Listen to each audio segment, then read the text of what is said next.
കേരളത്തിൽ വരും ദിവസങ്ങളിൽ അതിശക്തമായ മഴയ്ക്ക് സാധ്യതയുണ്ടെന്ന് കേന്ദ്ര കാലാവസ്ഥാ വകുപ്പ് മുന്നറിയിപ്പ്. തുടർന്ന് ഇന്ന് എല്ലാ ജില്ലകളിലും മഴ മുന്നറിയിപ്പ് പുറപ്പെടുവിച്ചു. മലപ്പുറം, കോഴിക്കോട്, വയനാട് ജില്ലകളിൽ ഓറഞ്ച് അലർട്ട് പ്രഖ്യാപിച്ചിട്ടുണ്ട്.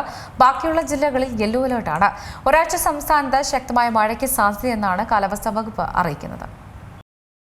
ജൂൺ 2 മുതൽ ജൂൺ 6 വരെയുള്ള 5 ദിവസങ്ങളിൽ വിവിധ ജില്ലകളിൽ ഓറഞ്ച്, യെല്ലോ അലർട്ടുകൾ പ്രഖ്യാപിച്ചിട്ടുണ്ട്. നാളെ ആലപ്പുഴ, കോട്ടയം, എറണാകുളം, തൃശൂർ എന്നിവിടങ്ങളിൽ ഓറഞ്ച് അലർട്ടാണ് പ്രഖ്യാപിച്ചിരിക്കുന്നത്. ബുധനാഴ്ച ആലപ്പുഴ, കോട്ടയം, എറണാകുളം, തൃശൂർ ജില്ലകളിലും വ്യാഴാഴ്ച തിരുവനന്തപുരം, കൊല്ലം, പത്തനംതിട്ട, ആലപ്പുഴ, കോട്ടയം, ഇടുക്കി, എറണാകുളം, തൃശൂർ ജില്ലകളിലും വെള്ളിയാഴ്ച തൃശൂർ, പാലക്കാട്, മലപ്പുറം, കോഴിക്കോട്, വയനാട്, കണ്ണൂർ, കാസർഗോഡ് ജില്ലകളിലും ഓറഞ്ച് അലർട്ടാണ് പുറപ്പെടുവിച്ചിരിക്കുന്നത്. ഒറ്റപ്പെട്ട ഇടങ്ങളിൽ അതിശക്തമായ മഴയ്ക്കുള്ള സാധ്യത. അതിലൂടെയാണ് നിലവിൽ ഓറഞ്ച് അലർട്ട് വ്യക്തമാക്കുന്നത്. ബുധനാഴ്ച തിരുവനന്തപുരം, കൊല്ലം, പത്തനംതിട്ട, ഇടുക്കി, പാലക്കാട്, മലപ്പുറം, കോഴിക്കോട്, വയനാട്, കണ്ണൂർ, കാസർഗോഡ് ജില്ലകളിലും വ്യാഴാഴ്ച പാലക്കാട്, മലപ്പുറം, കോഴിക്കോട്, വയനാട്, കണ്ണൂർ, കാസർഗോഡ് ജില്ലകളിലും വെള്ളിയാഴ്ച തിരുവനന്തപുരം, കൊല്ലം, പത്തനംതിട്ട, ആലപ്പുഴ, കോട്ടയം, ഇടുക്കി, എറണാകുളം ജില്ലകളിലും ശനിയാഴ്ച തിരുവനന്തപുരം, കൊല്ലം, പത്തനംതിട്ട, ആലപ്പുഴ, കോട്ടയം, ഇടുക്കി, എറണാകുളം, തൃശൂർ, പാലക്കാട്, മലപ്പുറം, കോഴിക്കോട്, വയനാട് ജില്ലകളിലും യെല്ലോ അലർട്ടാണ് പുറപ്പെടുവിച്ചിരിക്കുന്നത്. അതായത് ഒറ്റപ്പെട്ട ശക്തമായ മഴയ്ക്കുള്ള സാധ്യതയാണ് ഇവിടങ്ങളിൽ പ്രവചിക്കപ്പെട്ടിരിക്കുന്നത്. ചക്രവാത ചുഴി രൂപപ്പെട്ടതുകൊണ്ട് തന്നെ കൊല്ലം മുതൽ കോഴിക്കോട് വരെയുള്ള തീരദേശ മേഖലകളിൽ മഴ സാധ്യതയുണ്ടെന്നാണ് മുന്നറിയിപ്പ്. 5-ാം തീയതി വരെ ഇടിമിന്നലോടുകൂടിയ മഴയ്ക്കും മണിക്കൂറിൽ 40 മുതൽ 50 കിലോമീറ്റർ വരെ വേഗതയിൽ ശക്തമായ കാറ്റിനും സാധ്യതയുണ്ടെന്നാണ് കേന്ദ്ര കാലാവസ്ഥാ വകുപ്പ് അറിയിക്കുന്നത്.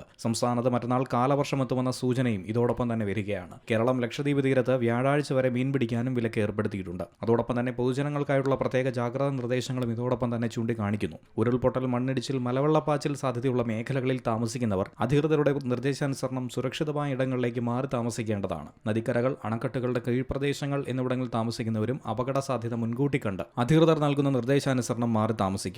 ദുരന്ത സാധ്യതാ പ്രദേശങ്ങളിൽ താമസിക്കുന്നവർ നിർബന്ധമായും തങ്ങളുടെ പ്രദേശത്ത് ക്യാമ്പുകൾ തുറന്നുറപ്പാക്കണം. പകൽ സമയത്ത് തന്നെ അങ്ങോട്ട് മാറി താമസിക്കാനും ശ്രദ്ധിക്കുക. അതിനായി തദ്ദേശ സ്ഥാപന, റവന്യൂ അധികാരികളുമായി ബന്ധപ്പെടാം. News desk, C Malayalam news. ഏറ്റവും പുതിയ വാർത്തകളും വിശേഷങ്ങളും വിരൽത്തുമ്പിലറിയാൻ സി മലയാളം ന്യൂസ് എല്ലാ ഡിജിറ്റൽ പ്ലാറ്റ്ഫോമുകളിലും ലഭ്യം.